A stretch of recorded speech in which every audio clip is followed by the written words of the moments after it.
Good afternoon, everyone. Good afternoon, Ma'am Prasi. Today we're going to report Module 9, The Philosophy of St. Thomas Aquinas and Immanuel Kant. And my assigned topic is the life and works of St. Thomas Aquinas, a prominent theologian and philosopher known as the Angelic Doctor. So, who is St. Thomas Aquinas?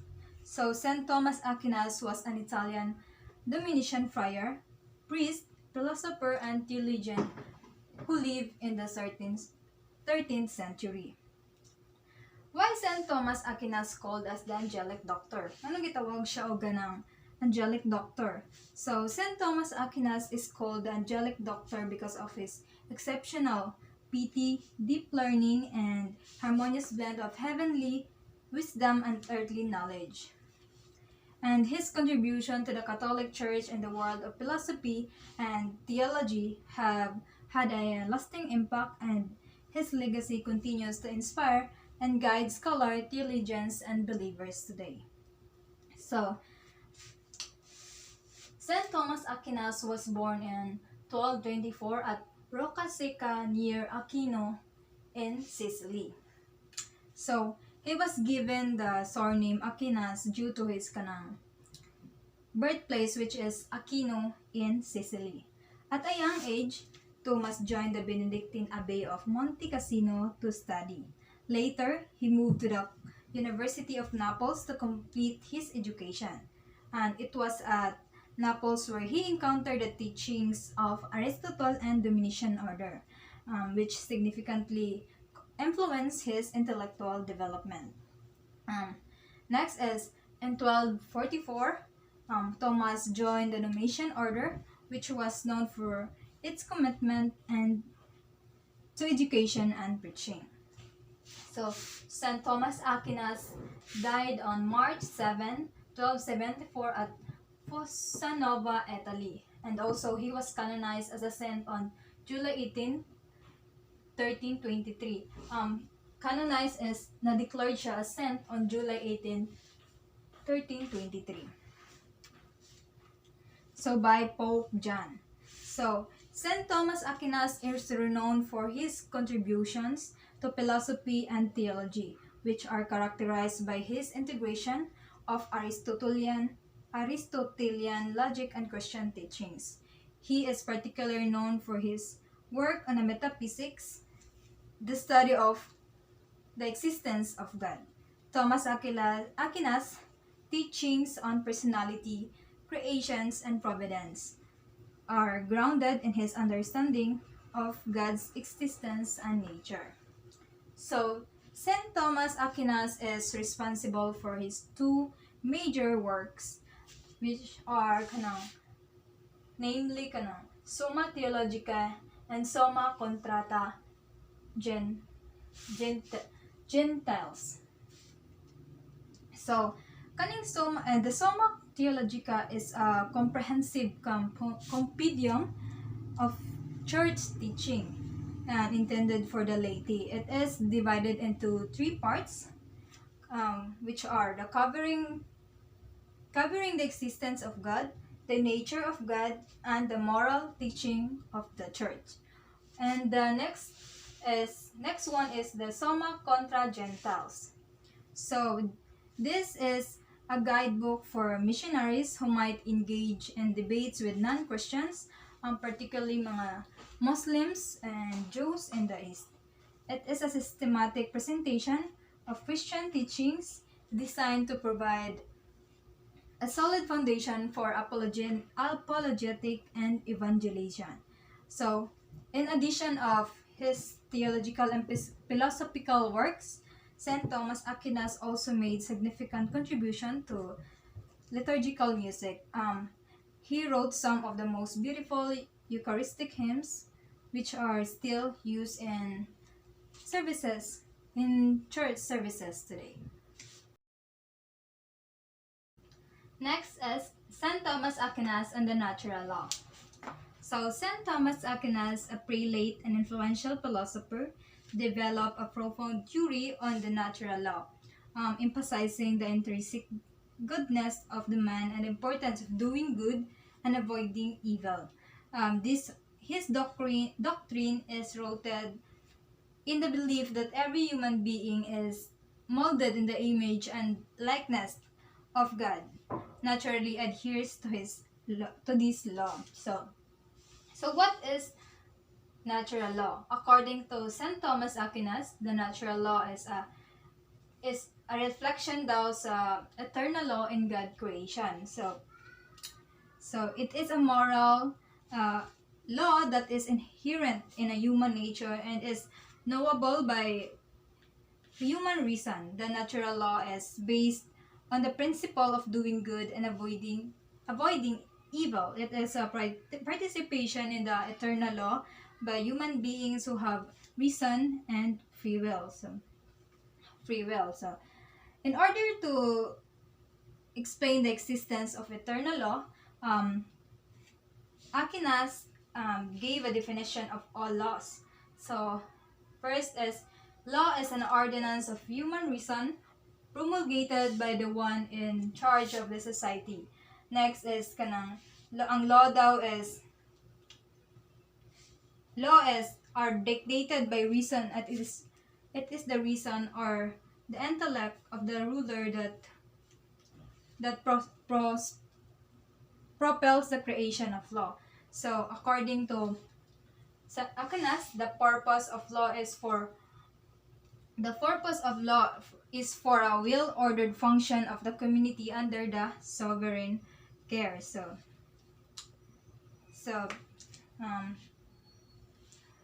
sovereign care. So, Aquinas says that the purpose of law is to ensure the well-being and betterment of the subject. He believed that rulers govern for the sake of the governed, aiming for the good of the community. So, Aquinas proposed also that the eternal law existing in God govern the world with reason. This divine governance is foundation for all laws, including natural law that applies to human beings. So, Aquinas highlighted that human beings endowed with reason and free will must exercise these faculties to discern what is best for them. The natural law guides individuals to act in accordance with reason and free will to achieve their inherent ends. So, the natural law signifies human participation in the eternal law through the use of reasons and will, by discerning good and from evil and aligning their action with reasons. So, individual can lead to contented and fulfilling life. So, in conclusion, St. Thomas Aquinas' theory on the natural law underscored the importance of reason, free will, and adherence to moral principles in achieving a harmonious society and individual well-being. His philosophical insight continued to influence ethical and legal thought, emphasizing the intrinsic goodness and moral responsibility of human beings. That's all. Thank you. The philosophy of happiness and the universal man. In relation to human happiness, Aristotle and St. Thomas Aquinas agreed that man is constantly searching for happiness. But St. Thomas Aquinas believed that happiness sa usa ka tawo can only be found in God. According to Aristotle, the universal man, also called by the whole man, is a reasonable man. It means isang makatwirang tao. St. Thomas Aquinas also believed that while a man exists on earth, he must possess perfection. So para kang St. Thomas Aquinas, pag ang usa ka tawo is nabuhi pa siya sa kalibutan, nag-still exist pa siya, dapat iyang i-possess ang perfect sa usa ka tawo.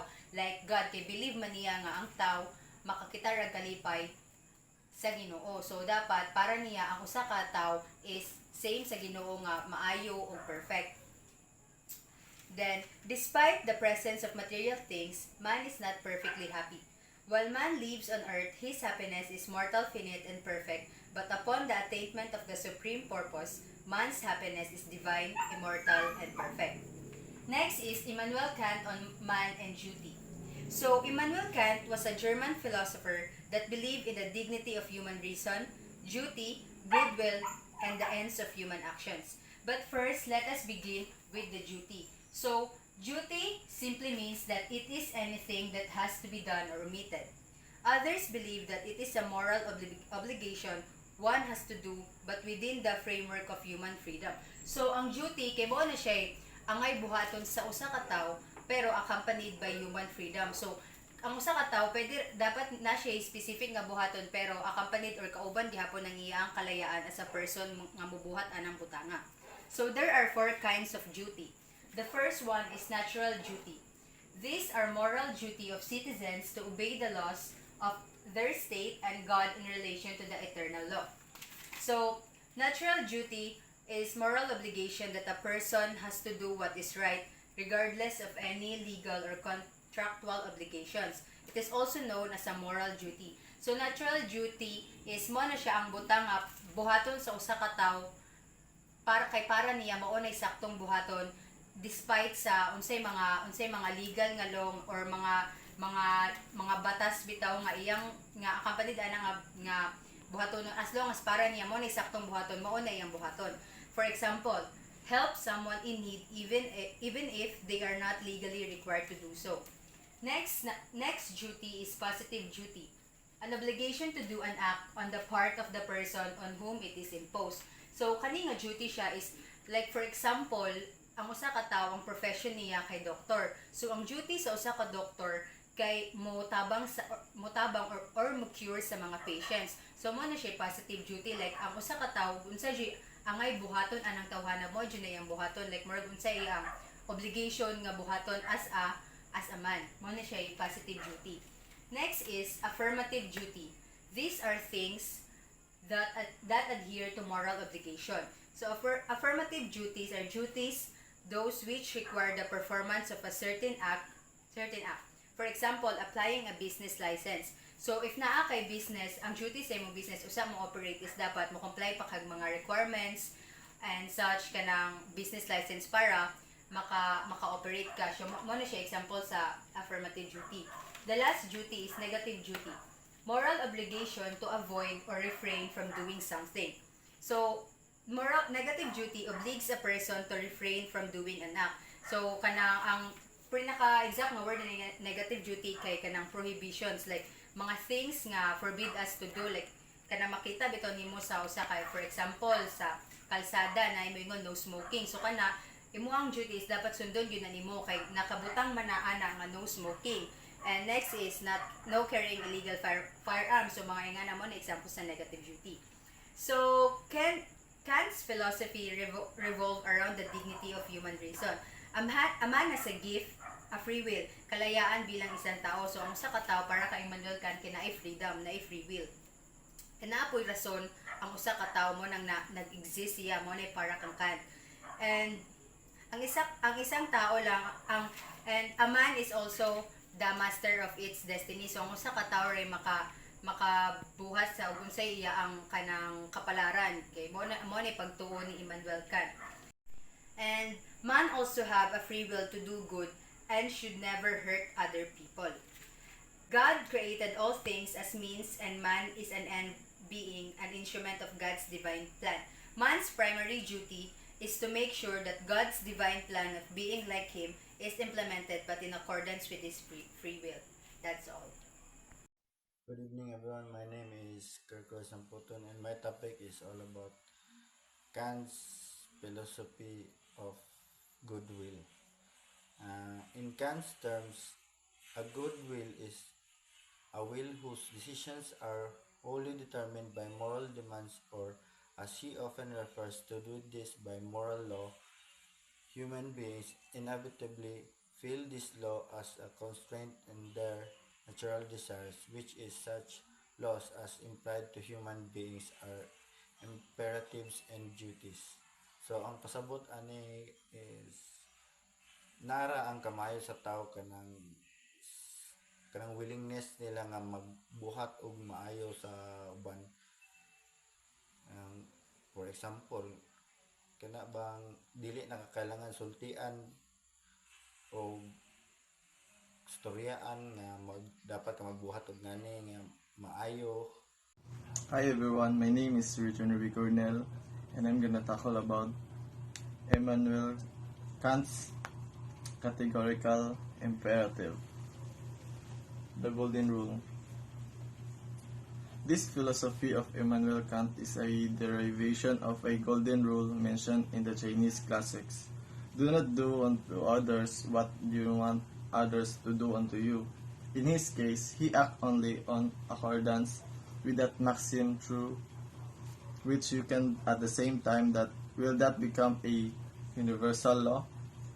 So nga na ka importante ang giingon ni Immanuel Kant about sa iyang golden rule nga do not do to others what you do not want others to do unto you. So kinahanglan na to matreat ang uban the same respect and consideration nga gusto sad nato madawat gikan sa uban. In this way,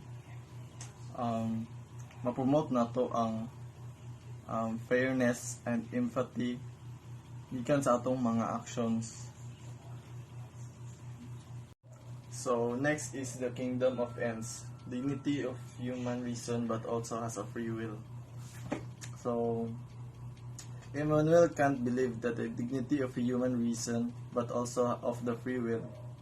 As mentioned in the past modules, man is endowed with free will and human reason to decide, but if they are coerced, then their freedom of choice is hampered, making them less of a human being. Dignity of a man should not be compromised. So, si Immanuel Kant, tuod siya nga ang dignity of a human has a free will, nga ang tao gitagaan jud og right sa pagdesisyon og iyaha pagsunod sa iyang gusto buhaton, and it gives us the ability to to make choices based on our own reasoning and understanding.